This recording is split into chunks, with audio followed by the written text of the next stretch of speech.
আমাদের যে চ্যালেঞ্জগুলো, প্রধান চ্যালেঞ্জগুলো, সেগুলোর মধ্যে একটা বড় চ্যালেঞ্জ হচ্ছে আমাদের দক্ষ জনবল। দ্বিতীয় বড় চ্যালেঞ্জ হচ্ছে আমাদের অবকাঠামো, বিশেষ করে ইন্টারনেট অবকাঠামো। আমি বলবো এই দুটেই সবচাইতে বড় চ্যালেঞ্জ। এছাড়া ছোটোখাটো কিছু আছে, পলিসি ম্যাটার বা এগুলো আছে। দক্ষ জনবলের যে সমস্যা, সেটা হচ্ছে যে আমাদের দেশে প্রতি বছর প্রায় 22 থেকে 24 হাজার ছেলে মেয়ে ইউনিভার্সিটি থেকে গ্র্যাজুয়েট হয়ে বের হয় স্টেম সাবজেক্টগুলোতে, অর্থাৎ কম্পিউটার সায়েন্স, ইঞ্জিনিয়ারিং, এই ধরনের সাবজেক্টগুলোতে। সো এই যে প্রায় 22 হাজার 23 হাজার ছেলে মেয়ে বের হচ্ছে, এরা কিন্তু চাকরিতে ঢুকতে পারছে না। তার কারণ হচ্ছে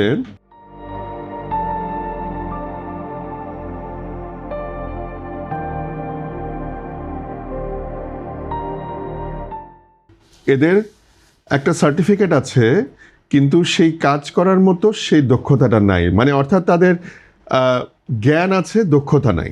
চাকরি করতে গেলেই বলে তোমার এক্সপিরিয়েন্স নেই।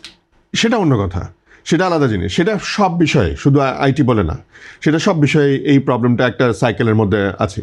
কিন্তু আমি যদি আমার একটা দক্ষতা থাকতো, আমাকে যদি বলা হয় যে তুমি প্রোগ্রামিং জানো, ঠিক আছে, একটা মোবাইল অ্যাপ তৈরি করে দেখাও বা কোনো একটা প্রোগ্রামিং করে দেখাও, এই ধরনের কিছু একটা যদি হয়, মানে বলা হয়, সে কিন্তু ওইভাবে পারবে না। তার কারণ হচ্ছে তার কিন্তু সেই নলেজটা আছে, তার স্কিলটা নাই।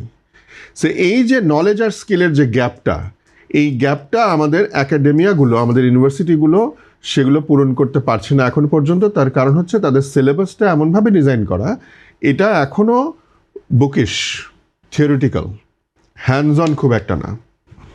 এবং এই সমস্যা কিন্তু এটা একটা চিরাচরিত সমস্যা, অনেক অনেক বছর ধরে সমস্যা, এটা নতুন কোনো সমস্যা না। সব সময় যে সমস্যা, এটা মোকাবেলা কি করে করব? এক্স্যাক্টলি। সো এইটা আমরা যেটা বহুবার বলেছি, আমি নিজেও যখন বেসের প্রেসিডেন্ট ছিলাম, আই হ্যাড অ্যাটলিস্ট, আমার মনে হয়, more than a doesn't meetings with university grants commission, আমাদের বিশ্ববিদ্যালয় মঞ্জুরি কমিশনের সাথে, যে কিভাবে ইউনিভার্সিটির যে 4 বছরের সিলেবাস, এইটার মধ্যে আমরা ওই প্র্যাকটিক্যাল ট্রেনিংটাকেও নিয়ে আসতে পারি। এখন যেটা হচ্ছে কি, যে ছেলেমেয়েরা যখন গ্র্যাজুয়েট করে বের হয়, তাকে সে তো এমপ্লয়েবল হয় না, তাকে একটা ট্রেনিংয়ে কোথাও ভর্তি হতে হয়, ট্রেনিং ইনস্টিটিউটে। সে 3 মাসের একটা ট্রেনিং করে, 6 মাসের ট্রেনিং করে, একটা সার্টিফিকেট নেয়, তারপরে সে ওই দক্ষতাটা অর্জন করে, তখন সে এমপ্লয়েবল হয়। সো এই 3 মাস বা 6 মাসের জিনিসটা যদি আমি তার সিলেবাসের মধ্যে ঢুকিয়ে দিতে পারতাম, তাহলে কিন্তু তাকে আর ওই গ্র্যাজুয়েট করার পরের দিনই সে কিন্তু চাকরিতে ঢুকতে পারত।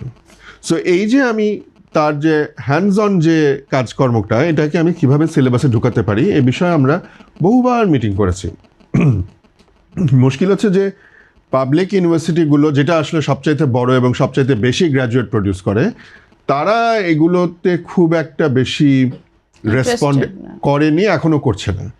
অনেক প্রাইভেট ইউনিভার্সিটি এটা করেছে। তারা যেটা করেছে, যেমন মনে করেন আমরা বলেছি যে ইন্ডাস্ট্রির সাথে সবসময় একটা কোলাবোরেশনের মধ্যে থাকতে হবে, একটা ইনপুট নিতে হবে, যে ইন্ডাস্ট্রি বলবে যে আমি আগামী 3 বছর বা আগামী 5 বছর বা 6 বছরে আমার কি কি ধরনের স্কিলড লোক দরকার, কি কি বিষয়ে স্কিলড লোক দরকার।